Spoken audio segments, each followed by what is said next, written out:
Bom, agora aqui, definitivamente, vamos começar. Alexandre entrou. Vou colocar aqui. Fala, meu camarada, tudo bem? Rei, tudo bem? Vamos esperar o pessoal. Vou esperar o pessoal pegar o ônibus aí, está soltando o ônibus, está estacionando o carro aí. Para chegar. Vou bater um papo aqui antes da gente começar para o pessoal entrar, para poder dar tempo. Alexandre, ontem eu fiz uma live maravilhosa aqui com o Nestor, acabou de entrar aqui com o Nestor Santiago, parceiro lá do Ceará, gente boa pra caramba. A gente falou sobre prisão cautelar aqui ontem.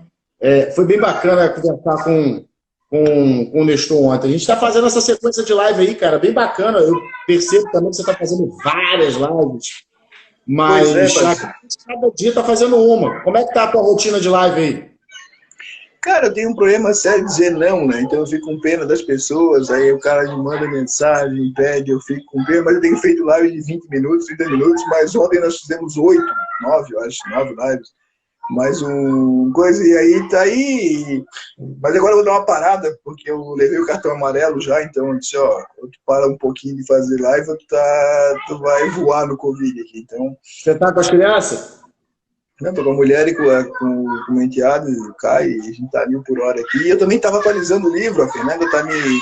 Eu tenho que atualizar um livro aí, então tem uns livros que eu tô atualizando, já fechei, vai sair agora o Indúbio Pro Réu com Salá, vão sair os 4 volumes, a gente tá finalizando. Que bacana, vocês retomaram esse projeto? Sim, a gente fez.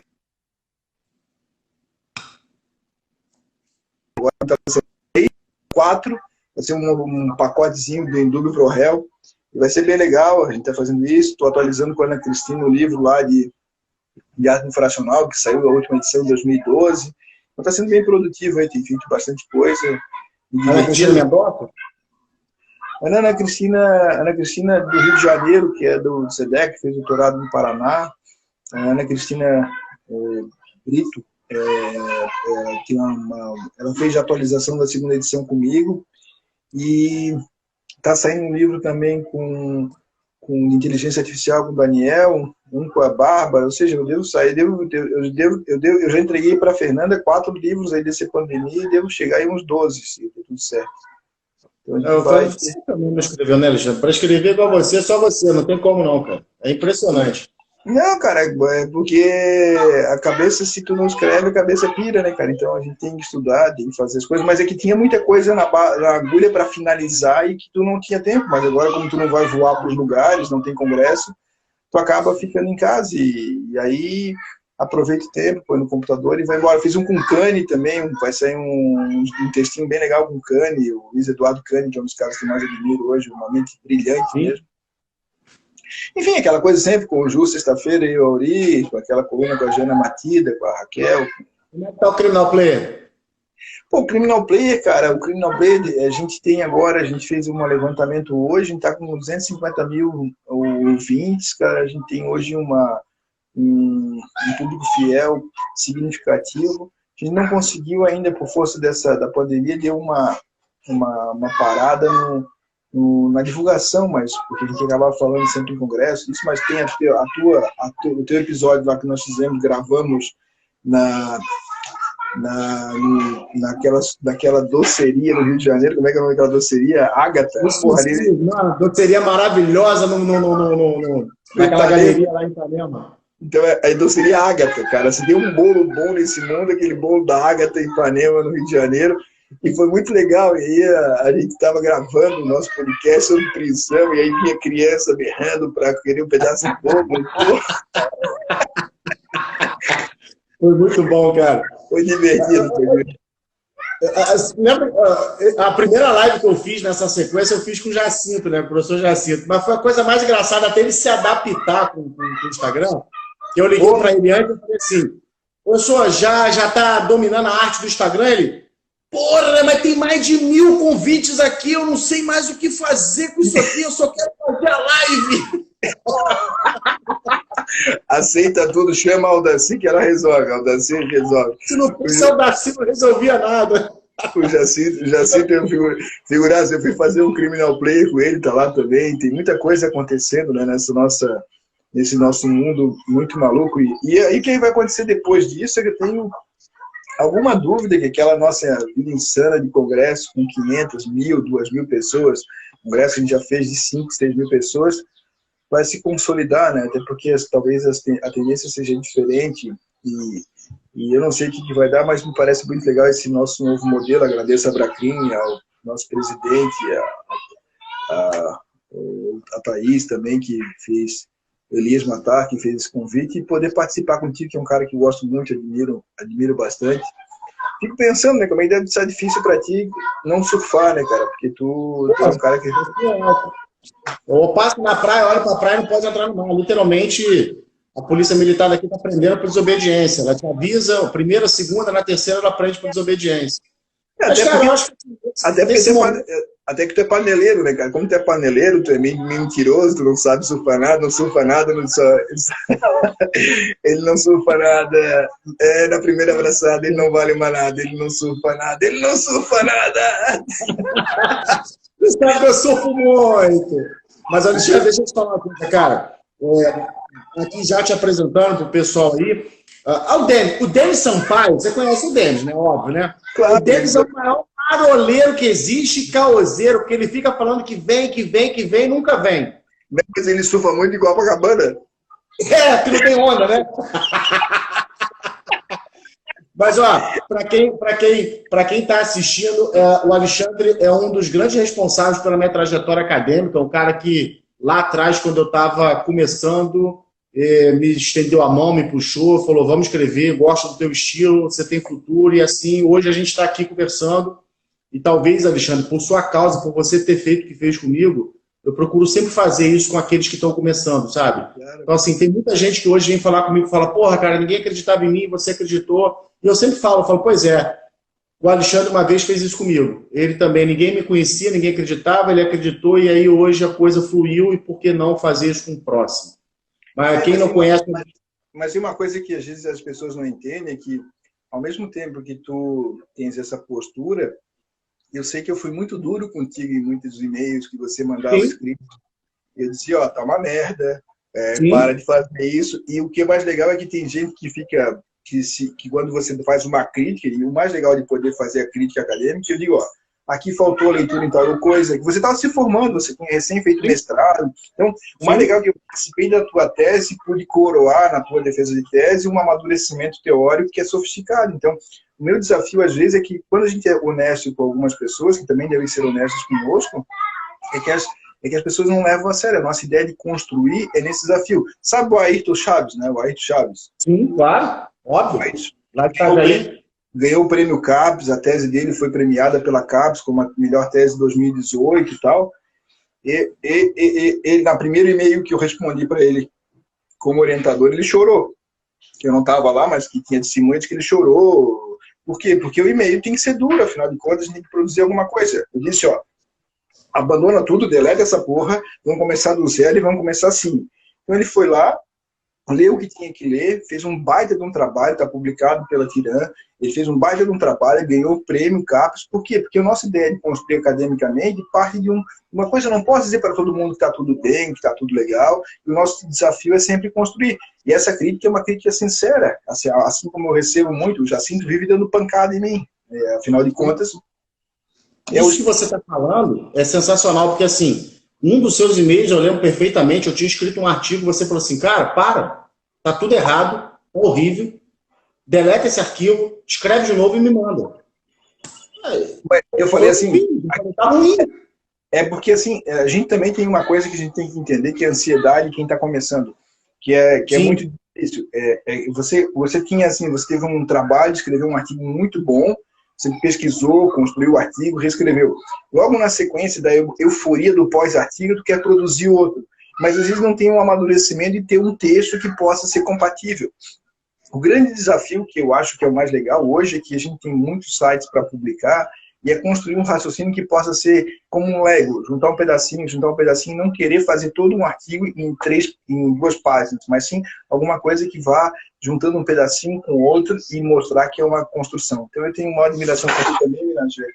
Eu acho que a gente tem uma parceria muito grande aí, eu tenho uma admiração por ti, acho que Tu é o nosso menudo do processo penal, para tu falando, já viram eles falando em congresso, vê aí coisa, tem uma entrevista dele que ele tá só é o nosso menudo do processo penal.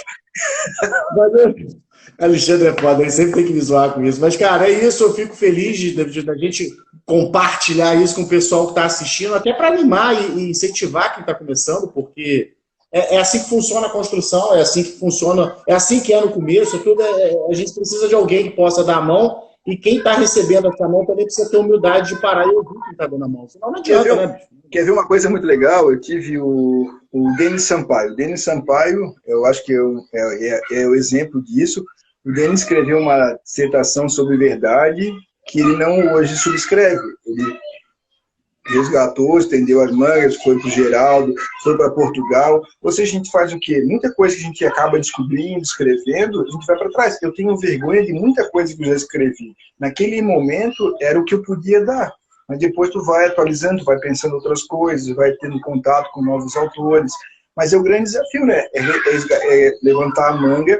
E também uma coisa, pessoal, a gente está aqui recebendo vocês na live para poder fazer, mas ninguém escreve artigo vendo live. Tem que pegar os textos, ler, deixar de ver Netflix, deixar de ir à praia, para poder escrever alguma coisa consistente. Mas vamos lá, o que vamos falar hoje? Vamos lá.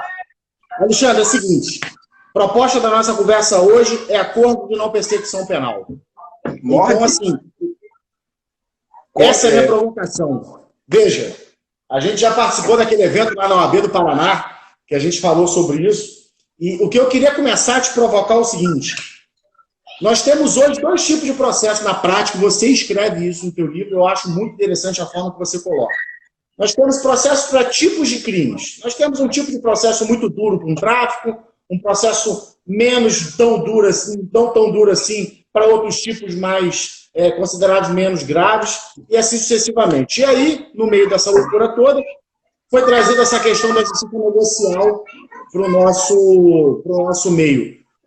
Como compatibilizar uma justiça negocial de acordo, eu, advogado, sozinho no meu escritório, com todo o aparato do Ministério Público? Como que a gente vai compatibilizar isso na prática?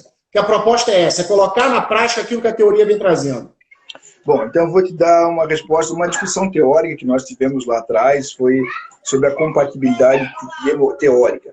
Mas o que eu tenho feito e talvez quem está nos assistindo tenha a discussão. Hoje em dia, desde a resolução 181 e 183 do Conselho Nacional do Ministério Público, abriu-se naquilo que o Vinícius Vasconcelos trabalha com a ampliação do espaço de consenso no processo penal.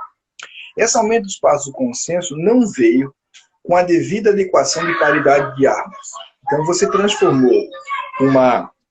você fez um atalho entre a sentença condenatória e a investigação policial com a possibilidade de um abreviamento.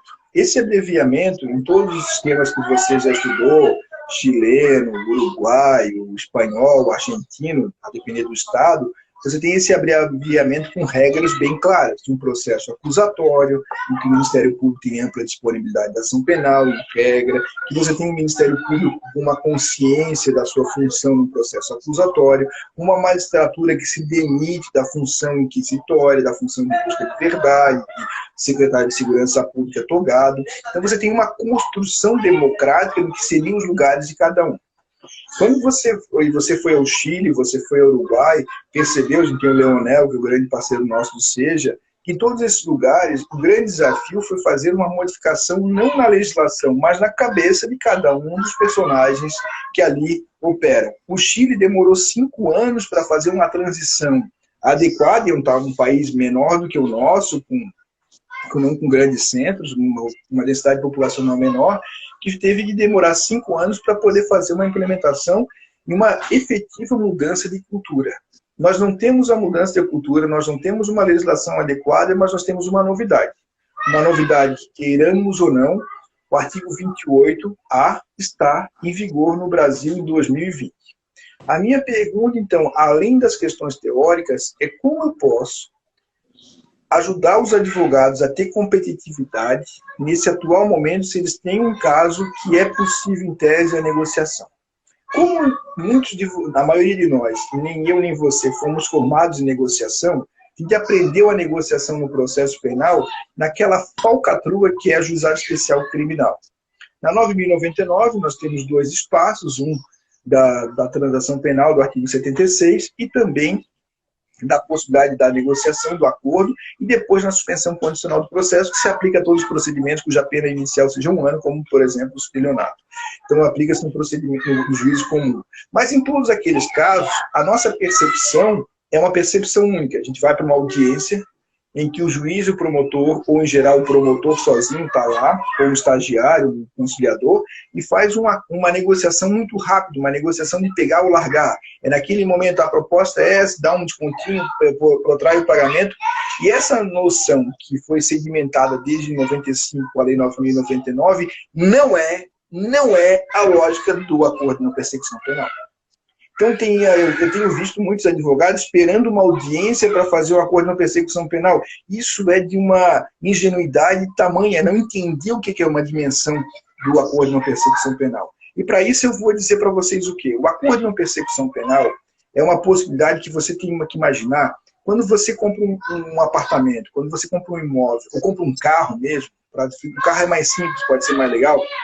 Você vai lá na concessionária, gostou do carro, aí vai negociar o carro, vai entregar o seu. Tem uma série de negociações, uma série de etapas para chegar a uma compra e venda definitiva. Quando você faz a compra de um apartamento, você viu o apartamento, faz negociação, faz uma promessa de compra e venda, faz o due diligence, depois faz o pagamento, faz a escritura pública, ou seja, é um processo contínuo. A 9.099 é como comprar no Pão de Açúcar ou aí em qualquer supermercado no Guanabara, no Rio de Janeiro. Você vai lá, a Caixa não tem como negociar com você. A Caixa tem um preço ali, ela não tem como dar desconto. Se não tiver na etiqueta, ela não dá desconto. Isso não é a lógica do processo penal negocial. Aqui, a gente vai precisar entender outros pressupostos. E não é só um desafio da advocacia, é um desafio do próprio Ministério Público. Eu fiz um podcast com o João Porto, que é um promotor de justiça de Goiás, que está na comissão de formação de como os promotores vão lidar com isso. Então, a discussão, a insegurança é muito grande, não só do Ministério Público, mas também da advocacia. E aí, o que eu propus falar com vocês hoje? É propor que, nesse espaço de negociação, a gente tem que estudar outras coisas. Tem gente, pessoal, e o jurista acha que é dono de si.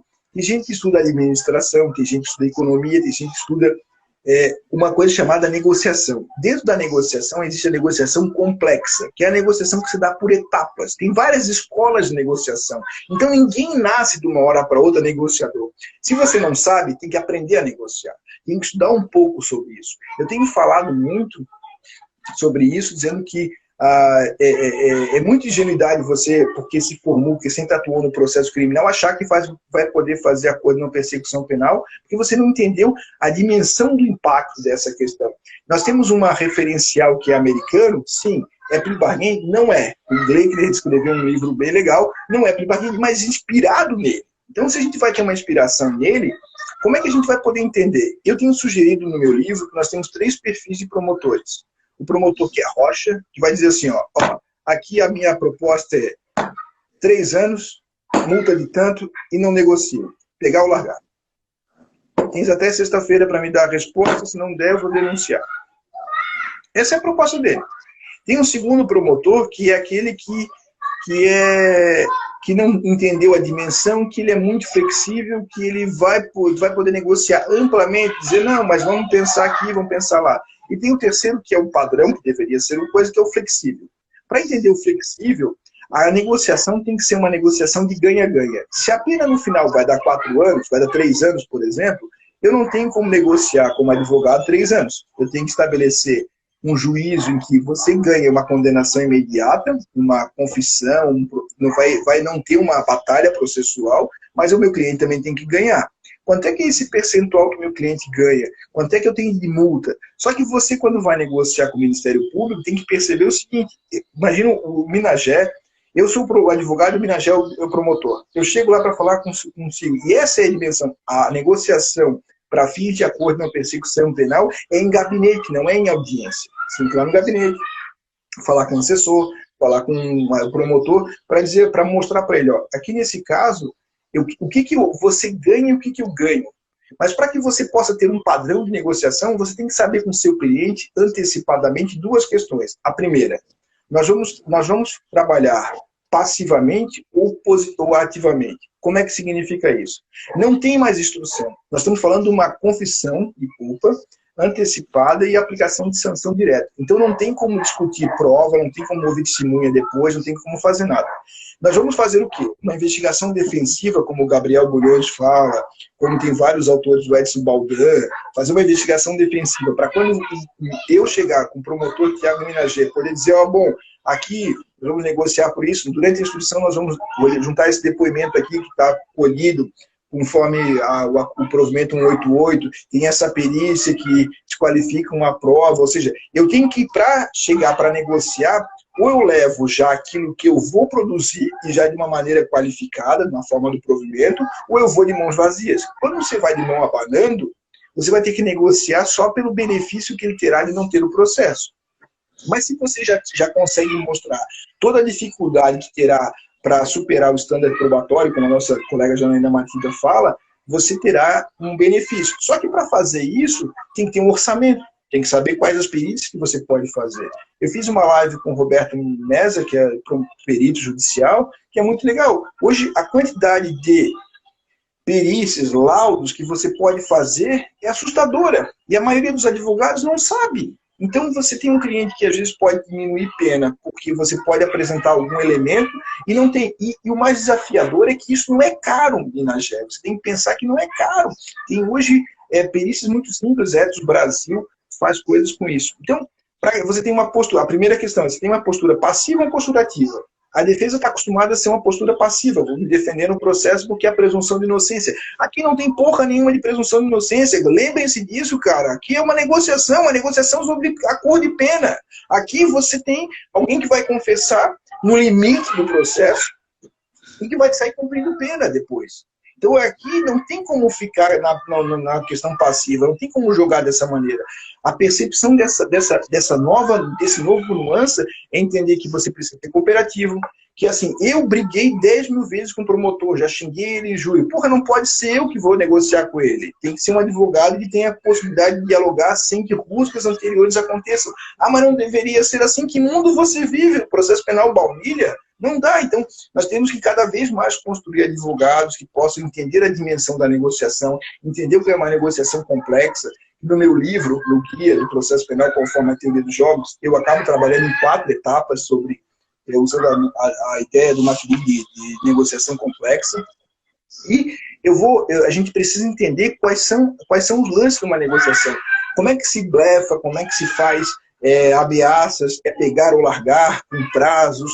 Se você chega para lá e vai negociar com o promotor, você vai levar o seu cliente? Não tem que levar o cliente, mas você tem que saber até que ponto você vai chegar com o seu cliente. Tem dinheiro, não tem dinheiro? Vai oferecer o quê? Essas conversas anteriores, que não podem ser só ditas, mas num due diligência, hoje tem que ser escritos, o advogado tem que pegar por escrito para depois não fechar alguma coisa e o cliente depois dar para trás, porque quem vai pagar o pago de não cumprir com a palavra é o advogado e não o cliente.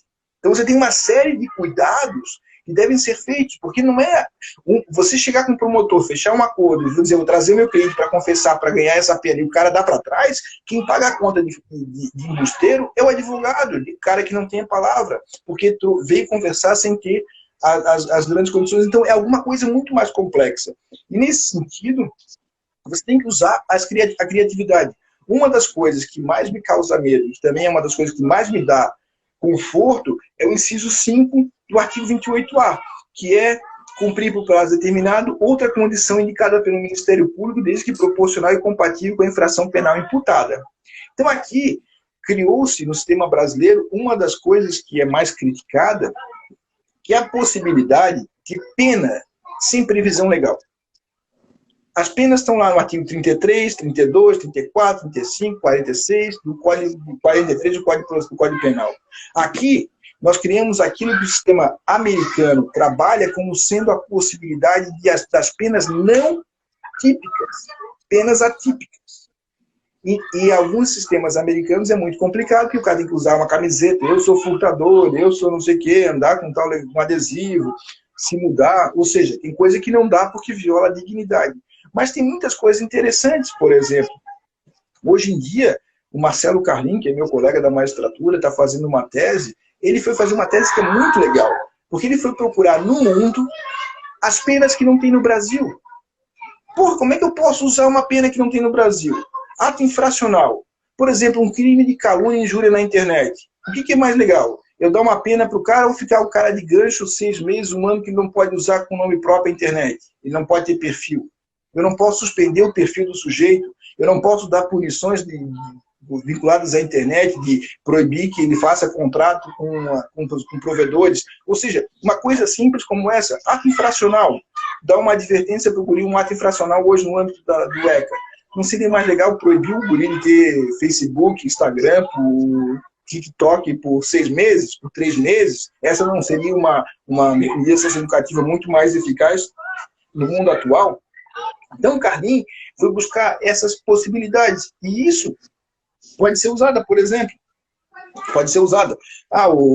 O Pinagé foi lá, brigou lá na praia da Macumba. Então, a pena é não ir na praia da Macumba durante 8 meses. Ele não vai surfar na praia da Macumba durante 8 meses. Isso é uma pena típica. É violadora, todo mundo está de acordo. Então, essas penas que são, hoje em dia, pensadas fora, elas têm uma grande carta na manga dos advogados, porque pode significar não frequentar tal lugar, que é não entrar em tal circunstância, não ir a jogo. Ou seja, você tem tantas opções que podem ser oferecidas, que têm um cariz de punição para alguns membros do Ministério Público e que passam batido. Então, a fonte do inciso 5, desde que não seja violadora da dignidade, tenha expresso acordo do sujeito, pode ser legal, pode ser muito significativa para isso. E o advogado que tem que oferecer, muitas vezes, tem que ser criativo o suficiente para chegar e oferecer para o sujeito. O que você vai oferecer? O meu cliente vai fazer um curso durante 1 ano, ele vai fazer acompanhamento psicológico, ele vai se matricular nessa universidade, ele vai fazer isso. Ele quer se tornar um sujeito, ele vai frequentar tal lugar, ele vai prestar serviço de maneira voluntária para o abrigo tal, para o asilo tal, daqui a o sujeito já aceitou ele. Ou seja, você cria novas opções fora daquela do 43 do Código Penal e dá uma resposta para o Ministério Público. Então, é nesse sentido que me parece a ausência de muita criatividade na criação de alternativas, que é nesse fim. E aí eu já termino dizendo que é o ganha-ganha. Então, a gente precisa superar, e eu falo assim, eu não me alieno da discussão teórica sobre a pertinência ou não pertinência. O que me parece importante é que amanhã, eu concordando ou não concordando com o acordo de não persecução penal, amanhã, se alguém me procura como advogado e eu tenho a chance de mitigar a sanção dele, porque eu não tenho um fetiche pela sentença transitada de julgado, as chances de uma absolvição são pequenas, eu não tenho como negar ao meu cliente a possibilidade de fazer um acordo de não persecução penal. Eu posso dizer, eu não faço acordo, eu não participo, mas eu não posso negar dele o consentimento de que ele possa procurar um outro profissional que possa melhorar a situação jurídica dele. Então, é nesse sentido, muito rapidamente, dizendo isso, e me parece importante. E aí, a última coisa mesmo que eu falo. Eu tenho trabalhado muito direito digital, né, INAGE, inteligência artificial e outras coisas. O teu escritório provavelmente não consiga ter um orçamento para crescer, para fazer frente às unidades de inteligência da polícia e do Ministério Público. Mas eu já falei para o Elias e alguns outros membros que eu tenho visto isso, que alguns escritórios têm se juntado em 5, 10 advogados, feito uma cotização para que possa ter, de maneira coletiva, com usufruto de todos eles, como se fosse um condomínio, profissionais bancados, não ordinariamente, mas freela, mas que você possa manter uma rede de profissionais capacitados para lhe prestar auxílio imediato, porque isso pode fazer toda a diferença, além de ter uma compreensão digital, né? Eu tenho contado e as pessoas se interessam muito. Você tem um telefone celular, eu tenho um telefone celular. Um caso que me chamou muita atenção, um aluno meu, ele foi chamado para atender um flagrante pela família que o pai da menina estava preso. Qual era a acusação? Ter feito um roubo. O pai da menina foi preso por uma blitz da polícia porque houve um roubo. Nesse roubo, foi usado um carro Chevrolet cinza. A polícia, então logo houve o roubo, a polícia foi acionada, a polícia fez algumas barreiras na região, todos os Chevrolet cinza, eles paravam, batiam uma foto do sujeito e mandavam lá para a policial que estava com a vítima, e a vítima reconheceu o pai da menina como sendo autor do crime. A polícia não quis saber, levou para a delegacia, tem um reconhecimento que é feito a brasileira e tal, mas o que aconteceu? O advogado chega na delegacia e tem a seguinte situação, o cliente dele está para ser lavrado o flagrante por roubo, tem um reconhecimento da vítima e ele está com o Chevrolet.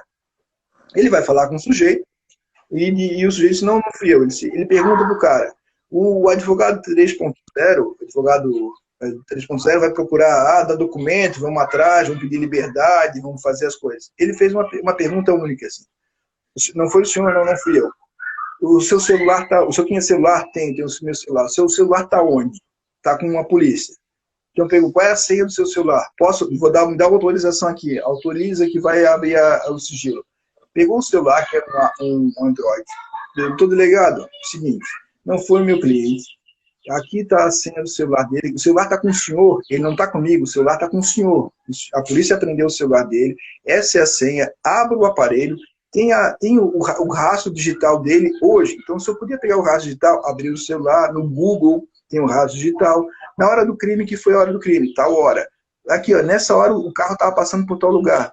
Se eu tenho como pedir para algum policial ir lá nos prédios da região para ver se a placa passou no local, o policial foi lá nas câmeras de segurança dos condomínios da rua, viu que naquela hora passou o veículo, ou seja, o flagrante não foi sequer lavrado. Por quê? Porque a absolvição do sujeito estava com um advogado que pensa de uma maneira 4.0. O delegado também, interessado em buscar o verdadeiro autor da infração, já percebeu que ia ser uma burrice fazer um flagrante daquele sujeito, porque o verdadeiro tinha fugido. Então, assim, às vezes a ausência de conhecimento técnico faz com que você insista em teses defensivas ultrapassadas e que demandam um outro arcabouço jurídico. Então, ter um neurônio digital ajuda todo mundo, e no caso desse sujeito foi o diferencial para que ele pudesse ser solto. Foi bom você colocar isso, Alexandre, porque assim, a proposta da live é justamente isso, falar das questões práticas que a gente tem a enfrentar com o acordo de não persecução penal. E aí eu vou reproduzir uma pergunta que muitos me encaminharam, assim, várias perguntas vieram, mas eu vou te passar as mais recorrentes. O que você entende de como vai funcionar, por exemplo, o pós-acordo, do tipo, você é o promotor da vara, eu vou lá e faço um acordo de não persecução penal contigo. Ok. E aí, de repente, esse promotor que fez o acordo de não persecução penal era um substituto, e o titular estava afastado, o titular retorna e diz, não, isso não era caso de acordo de não persecução penal. E aí? Ele vai poder retomar isso contra o acusado, ou aquele que fez o acordo? Essa é uma discussão interessante, porque quando a Raquel Santana e eu escrevemos um livro sobre Mazzuco, a Raquel Mazzuco está no CAD hoje, é uma doutoranda, a gente escreveu sobre uma questão que nos incomodava não, que nós constatamos, que é a invasão civilista do processo penal. Se é um negócio jurídico, é um negócio que tem que pressupor a autonomia privada, a forma não prevista em lei, não tem que ter coação, não tem que ter os demais requisitos. E aqui, a gente tem que entender as regras de direito civil. Se o agente era capaz, era o Ministério Público naquele momento, o acordo de não persecução penal pressupõe também uma homologação judicial. Realizada a homologação judicial, nós temos só pode ser rescindido se houver descumprimento. Mas a pergunta que muitos nos fazem, eu acho que é aí que eu entendi, eu vou lá, negocio, faço acordo, confesso, e depois, entre o acordo e a audiência, muda de promotor ou ele muda de ideia. Aí incide, na minha maneira de ver, eu escrevo isso no livro, o venire contra factum próprio. Porque eu tenho que manter uma boa-fé objetiva. Se eu negociei com alguém que tem poderes para tanto, eu não posso, com a superação do personagem humano, eu estou negociando com o Ministério Público, eu não estou negociando com o promotor A ou B. Se o Ministério Público que estava ali presente fez aquele acordo, eu tenho como exigir a homologação por parte judicial utilizando o venire contra factum próprio. Eu não posso ter um comportamento contraditório por parte do Ministério Público, que já chegou ao ponto de negociar. Mas por isso que eu te digo que é uma negociação complexa, Minagé. Porque aí quando você percebe que eu cheguei a esse ponto, O sujeito vai confessar. Qual é o limite da confissão, que é outra questão importante.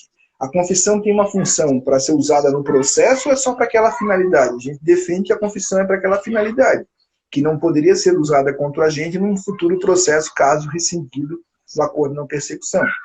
Até porque o acordo de não persecução e um dia vai voltar o juiz das garantias ou aquelas regras, o acordo de não persecução não vai no processo, não teria referência dele no processo. De qualquer sorte, o que é mais importante nesse momento é que você se prepare. Então, você negociou com o promotor, eu vou trazer meu cliente aqui, amanhã ele vai negociar, a gente já pode marcar com o juiz para fazer o acordo hoje à tarde, amanhã à tarde, eu não posso deixar não controlar a cronologia do acordo de não persecução penal. Por isso que eu tenho dito que é uma outra lógica. Eu tenho que negociar tudo bem. Esse é o acordo, eu vou trazer meu cliente aqui, você vai gravar, a gente vai fazer a confissão dele, vai juntar. Já pode marcar com o juiz esse mesmo dia para fazer a homologação, ou não, o juiz não pode, só pode semana que vem, então marcamos para semana que vem. Ah, mas já deixamos as cláusulas propostas, ou seja, você tem que tomar cuidado com todo o acordo. Só depois de homologado judicialmente que ele teria todo o efeito. Mas quando você negocia, por exemplo, confessa, faz todo o ato e depois o outro promotor vem atrás, a meu juízo, diante da manifestação anterior, o direito subjetivo consolidado a pelo menos a análise judicial do conteúdo homologado com qualquer promotor anterior. Aí como é que você faz? Tem que saber de direito civil. Como é que faz uma cláusula dessa? O Ministério Público de São Paulo, o Ministério Público de vários estados, lançou na página deles, como orientação dos promotores, um modelo de acordo de não persecução penal. Tem que pegar o quê? Baixar todos eles, estudar, saber se o promotor vai fazer essa cláusula. Essa cláusula potestativa, ela dá ensejo que eu possa rescindir, ela é muito aberta, ela é muito fechada, que circunstâncias é essa do sujeito não beber? Ele não pode nunca estar fora de casa, eu não tenho que prever aqui que ele vai viajar, qual é a profissão dele, aniversário, casamento de filha. Eu tenho que prever todas as hipóteses. Então eu não posso ser ingênuo de pegar um prato feito. E para isso a gente tem que estudar direito civil. Porra, é um inferno estudar isso. Eu ia amarrar. Aí. Então, aí deixa eu te provocar dentro desse contexto ainda. Então vamos lá. Você está lá na vara criminal, eu negocio com o meu cliente, com o Ministério Público para fazer o acordo de não persecução penal. Tudo ok, tudo certo, discutimos as cláusulas, discutimos quem perde, quem ganha, ok. Vai lá, você marca a audiência para homologação. E aí acontece exatamente isso, que eu já coloquei, você explicou. Mas aí na tua audiência, o promotor titular volta e fala o seguinte, eu não concordo com isso e eu vou invocar aqui, por exemplo, o princípio da autonomia, da indisponibilidade da ação penal e tarará, tarará, tarará. Eu não vou mais corroborar esse acordo que foi negociado com quem me substituiu temporariamente. Você, de ofício, homologaria esse acordo? A questão é que houve a negociação, por isso que é legal entender as etapas. Não tem isso normativamente configurado. Mas se eu vou superando as etapas, chega num momento que eu não posso voltar atrás, porque aí é violação da boa-fé. A gente está trabalhando com direito civil, regras de boa-fé objetiva. Se eu cheguei ao ponto de fazer a confissão, e essa confissão é o coroamento da minha negociação, porque é o pressuposto para a homologação, retroceder tem que ter uma justificativa, e não é uma justificativa porque mudou o personagem humano que está ali. Isso é uma franca violação da boa-fé, porque o Ministério Público aí, nós poderíamos até usar uma das coisas que eu, Felipe Benoni e o Auri escrevemos, que é o paraquedas dourado, que é, bom, a gente está dizendo aqui que se não homologar, eu não posso usar nada do que foi feito contra o acusado. Mas antes de não poder usar nada, eu tenho direito subjetivo a ver que o juiz me homologue alguma coisa que eu negociei com o Estado brasileiro, com o Ministério Público. Porque a questão é de confiança, Menagé. A questão não é do promotor assim, eu tenho que confiar que eu estou negociando com o Estado brasileiro, que eu estou negociando com o Ministério Público. Esse é o promotor que está indicado para aquele mês. Não me importa se eu estou negociando com o promotor A ou B, não importa que eu estou negociando com a instituição. Se eu não puder ter confiança que eu estou negociando com o promotor investido no carro, com atribuição naquela unidade, aí eu quebro o sistema, porque o sistema parte de uma lógica negocial, de boa-fé objetiva e de boa-fé objetiva. E aí, O que a gente tem defendido é que isso é um direito subjetivo, passa a ser um direito subjetivo do acusado quando você supera algumas etapas. Chegou ao ponto de já ter negociado com um membro do Ministério Público, era válido, não pode retroagir a um momento inicial. Embora o acusado possa, a todo tempo, antes da confissão, retroagir. Mas, como a gente fala no processo penal, o dever do Estado é um dever de agir de boa-fé o tempo inteiro. O acusado tem que agir de boa-fé. Mas aí, quando ele não fechou o acordo que pressupõe o último ato, que é o ato de confissão, ele pode ainda retroagir. O Ministério Público, tendo efetuado a proposta, tendo o acusado tendo cumprido todos os passos, inclusive com a confissão, que é requisito, ele não pode ter a negativa posterior sob pena de o Estado fraudar e violar a confiança. Porque aí ninguém mais vai fazer acordo, porque não dá para confiar no Estado brasileiro por seus promotores. É interessante isso, porque, assim, essa semana eu discutindo com alguns amigos, a gente debatendo sobre o tema, na suspensão condicional do processo, que veio lá no artigo 89 da 9.099, foi um inferno para se chegar à conclusão de que era um direito subjetivo do acusado.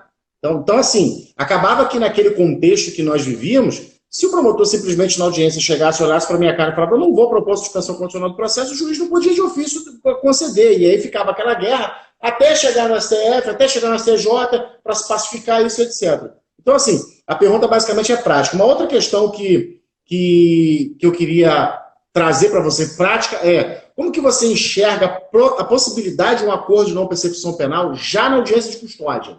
Você acha viável? Você acha que, não, assim, particularmente, eu não parei para ler, estudar e refletir sobre isso. Mas, no primeiro momento, me parece uma confusão de institutos. A finalidade da audiência de custódia e o acordo de não persecução penal. O que você pensa sobre isso? Eu não sou contrário e não sou favorável, para ficar bem claro. Assim.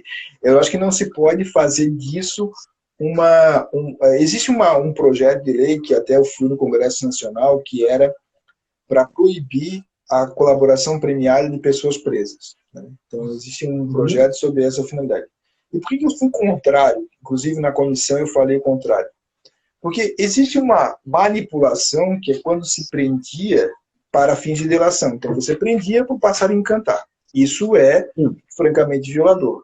Só que eu não posso proibir que alguém que esteja preso possa legitimamente fazer... Eu não posso subtrair um direito subjetivo só porque o cara está preso. Sim.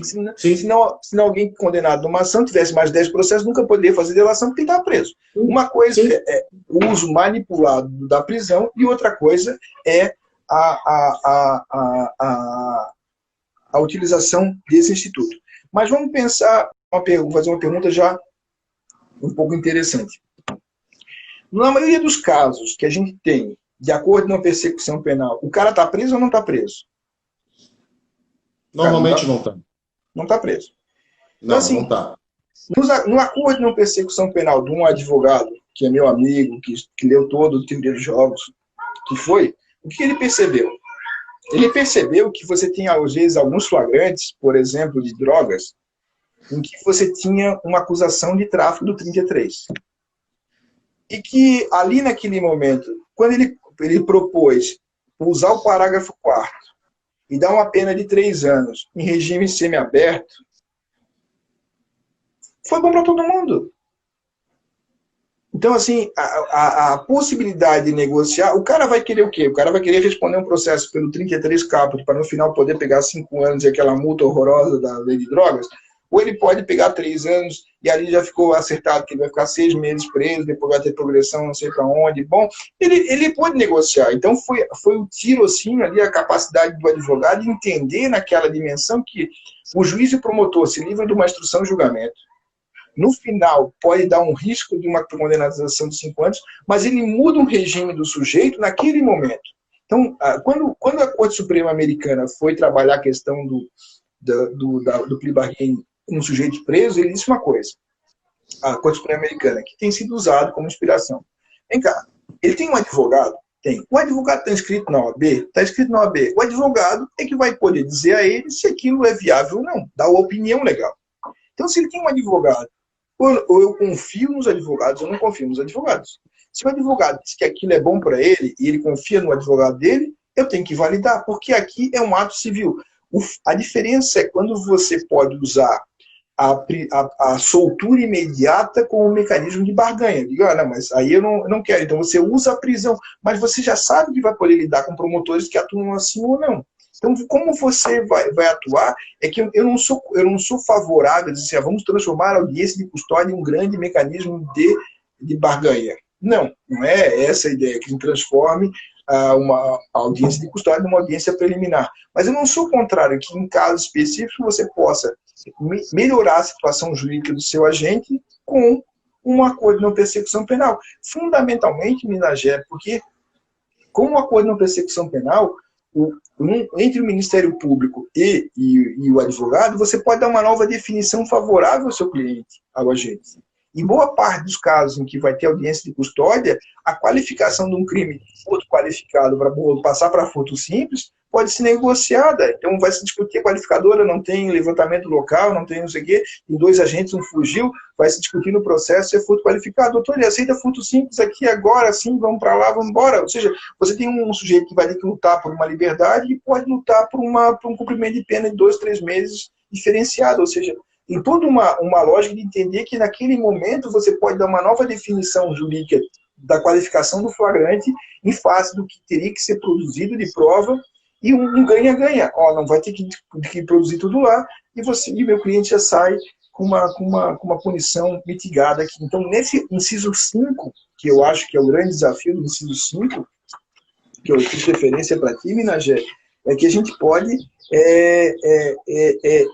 ampliar o horizonte das propostas, em que você possa até fazer umas propostas que aparentemente são esdrúxulas, mas que podem significar um desafio importante. O cara fica preso 6 meses, 5 meses, 3 meses, ou seja, ele vai dar uma multa, vai pagar não sei o quê, vai frequentar não sei qual lugar. Quanto mais você tiver criatividade na construção de opções e opções inovadoras, você tem chance. Então, é por isso que eu te digo, eu não sou favorável a transformar a audiência de custódia em um balcão de justiça negocial. Mas me parece que eu não posso perder aquela oportunidade, inclusive porque eu posso dar uma nova qualificação jurídica ao crime favorável ao agente em face da não existência de prova pericial ou de instrução que comprove a qualificadora, me dando nova qualificação do que tem ali nos autos com a confissão dele relativamente àquele conteúdo. Então, eu não sou contrário. Você não... E aí tem uma inquietação que uma vez um amigo meu me provocou dessa forma, eu fiquei pensativo e eu vou jogar para você para pegar a tua opinião, o que você acha. Será que a gente não está trocando os advogados criminalistas pelos civilistas? Porque se você parar para pensar, a tua fala, você é muito claro com isso. Fala assim, a gente precisa saber direito civil, a gente precisa saber negociar, a gente precisa fazer acordo, a gente está fazendo contrato. Todas as perguntas criminais que foram feitas aqui, você sempre puxa esse diálogo com o direito civil e você coloca, a gente precisa discutir as cláusulas, precisa saber os termos, quais as consequências, onde começa, onde para, onde termina, assim sucessivamente. Será que nós não estamos caminhando para uma civilização no sentido, uma entrada muito aberta, muito abrangente do direito civil no direito penal, no processo penal, onde o advogado criminalista raiz, ele vai ser deixado de lado? Porque vai entrar quem sabe negociar. E venhamos e convenhamos, eu como criminalista, eu considero com muito mais aptidão um civilista, negociador, contratualista para negociar do que eu. Porque ele sabe a tensão, aqueles momentos de tensão ali do diálogo. O que você acha sobre isso? Porque eu fui provocado uma vez sobre isso, eu fiquei pensativo, falei, cara, faz sentido, daqui a pouco vamos chamar o civilista para fazer a parte criminal do acordo. Eu construí isso com a Raquel, lá que a gente falou da invasão civilista do processo penal, mas a pergunta que eu te devolvo é assim, tu estivesse no Chile, tu estivesse no Uruguai, advogado raiz lá trabalha? Eu teria que me adaptar, isso é fato. Isso é fato. Por exemplo, no Uruguai, eu fiquei observando que a audiência de custódia deles, que é a audiência preliminar, o cara sai de lá condenado a 5 anos de prisão domiciliar, 15 anos de monitoramento eletrônico. Então, assim, existe uma negociação e o que me chamou muito a atenção foi que, em especial no Uruguai, eu vi pouquíssimos advogados atuando. A grande maioria era a defensoria pública. E no Chile, eu não via ao redor do centro de justiça escritórios de advocacia. Você tinha lá o centro da defensoria pública, que era muito grande, estruturado, mas eu não via advocacia. Isso não é uma forma de você acabar, entre aspas, ou cortar a advocacia iniciante? Você não acha que os advogados iniciantes serão os mais afetados com isso? Por um lado, sim, assim, o que a gente tem que perceber, o Casara, o Alberto, o pessoal que trabalha, o Tiago Fábio, que escreveu comigo um livro sobre tem uma eficientização do processo penal, a mitigação de garantias e assim por diante, que a gente tem isso como dado. Então a gente vai poder dizer para ti que se eu tenho um processo que é negocial, eu vou precisar de gente que domine essas habilidades. Como diria meu filho, o Felipe e o Arthur, eu tenho que ter skills para poder dominar. Eles jogam CSGO e Fortnite. O advogado que não sabe negociar, ele será um péssimo advogado, porque se eu aceito participar de uma justiça que é negocial, cujas coordenadas de funcionamento não são as coordenadas do processo raiz, e eu não domino essas coordenadas nem essas habilidades, eu vou fazer feio. Então eu posso me guardar para poder trabalhar no processo raiz, que vai continuar. Tem muitos casos que ainda vão continuar. Mas se eu tenho que ter essas habilidades, o Gabigol é um excelente centroavante, mas ele não é um bom goleiro. E não adianta pegar o Diego Alves para botar o Gabigol no gol. O Gabigol é centroavante. A advocacia, tu é um bom advogado em vários crimes, mas em crime tributário talvez tu não seja um bom advogado. Tu não vai jogar uma partida de crime tributário. É isso que é o desafio. Nós tínhamos o advogado, o juiz e o promotor pensando sempre numa lógica de processo, cara, a investigação e assim por diante. Esse mundo mudou. Houve uma curva. E como fala o Figueiredo Dias, ele fala de um subsistema. A gente tem um subsistema negocial que esses advogados, promotores e juízes não estão preparados para lidar. Que você viu no Chile, você viu no Uruguai, são novas coordenadas de atuação. Então, me parece muito importante, por exemplo, o Abracrim, criar cursos de negociação para advogados. E o resultado é que, nesse lugar, quem ocupar um espaço mais privilegiado forma uma grande evolução. Como, por exemplo, quem se deu conta disso primeiro e foi trabalhar colaboração premiada, me pergunta quantos advogados tem. Você conta nos dedos quem faz colaboração premiada no Rio de Janeiro, você conta nos dedos quem faz colaboração premiada no Brasil. Porque esses caras entenderam como é que é a lógica de funcionamento da colaboração premiada e ocuparam esse espaço. Faz com que quem queira entrar nesse mercado tenha muita dificuldade para escalar, porque eles já estão posicionados, para usar o termo do Ariely. Então a gente tem o quê? Tem um posicionamento de mercado. Se a advocacia é o mercado, quem não dominar essas táticas de advocacia fará péssimos negócios. Então, respondendo de maneira direta, é sim uma invasão civilista. Tem que dominar categorias como, por exemplo, boa-fé objetiva, autonomia privada, validade de causas contratuais. Eu estou escrevendo agora com a Ana Luísa Walter e com o André Bermudes, que é delegado de polícia, a gente está escrevendo um livrinho só sobre a coordenação persecução penal.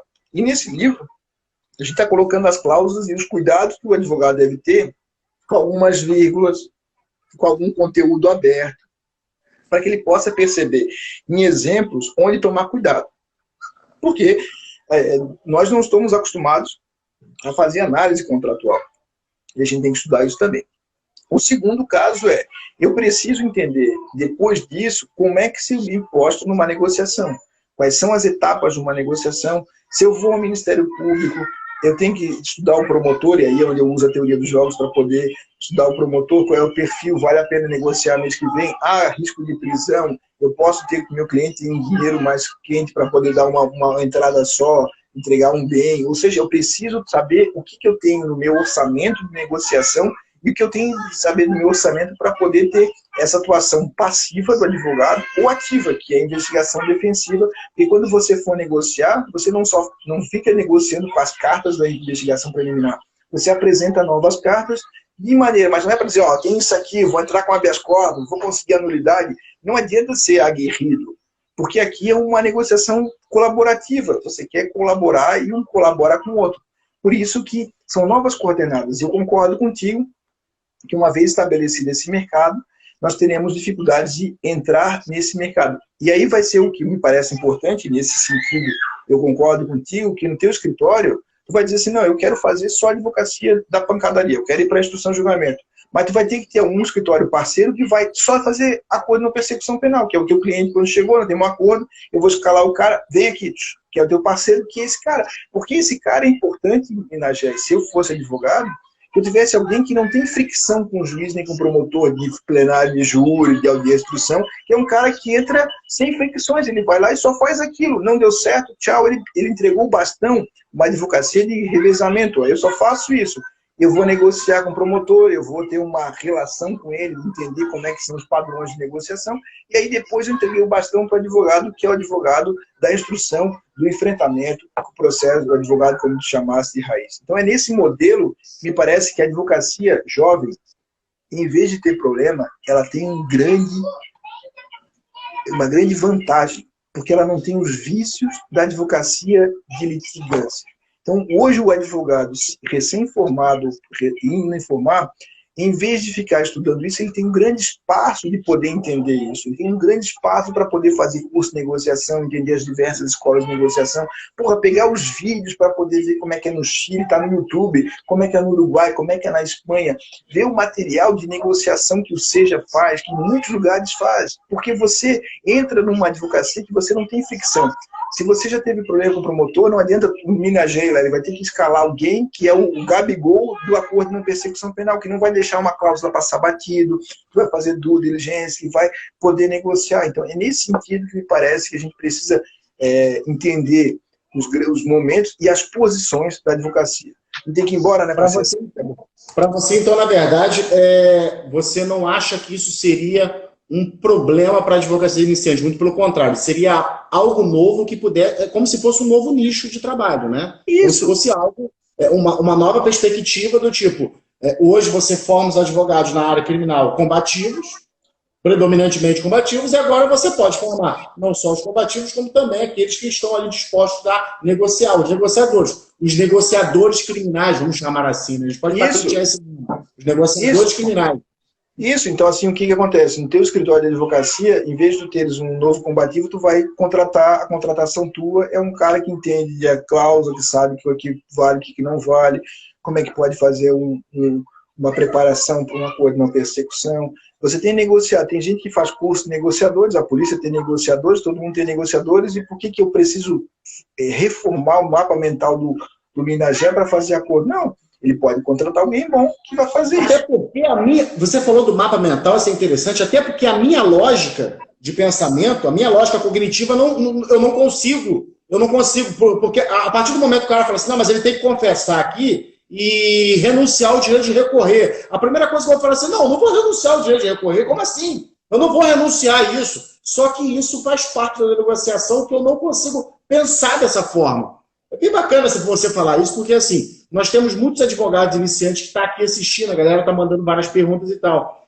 E é bacana a gente colocar essa questão prática para que as pessoas possam perceber como que isso, ao invés de ser algo que reduz a advocacia, pelo contrário, né? Ela abre a advocacia, ela traz novas perspectivas.